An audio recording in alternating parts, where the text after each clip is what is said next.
近期喺印度西孟加拉邦出現尼泊病毒感染嘅疫情，世界衛生組織將佢列為重點關注嘅高危傳染病。由於佢致死率比較高，高達75%，而暫時到目前為止都未有一個有效嘅抗病毒藥同埋疫苗。原來佢有3種途徑傳播嘅。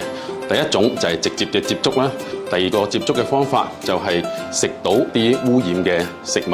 咁第3種咧就係我哋講人傳人嘅傳染。呢隻病毒亦都比較厲害嘅，佢會攻擊我哋嘅肺部啦，同埋我哋嘅神經系統嘅。咁啊，可能幾日之後會出現一個嚴重嘅腦炎嘅症狀啦，包括一啲昏睡啦、抽搐啦，甚至係昏迷嘅情況嘅。感染咗呢個尼泊病毒之後咧，佢個潛伏期係大概係4到14日嘅，最長有報道可以去到45日。感染呢個病之後咧，佢早期嘅症狀咧，同我哋講嘅流行性感冒嘅病徵好相似嘅，會出現一個持續嘅發燒啦、頭痛啦、喉嚨痛啦、肌肉酸痛啦，或者有啲病人可能會出現埋一啲腸胃道嘅症狀。咁喺呢度，我同大家做一個簡單嘅總結啦。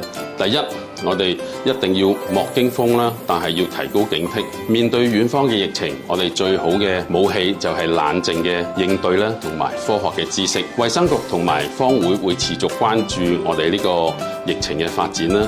最後，我喺呢度希望各位居民大家一齊注意良好嘅衛生習慣啦。我哋攜手一齊，共同構建好澳門嘅健康城市嘅防線。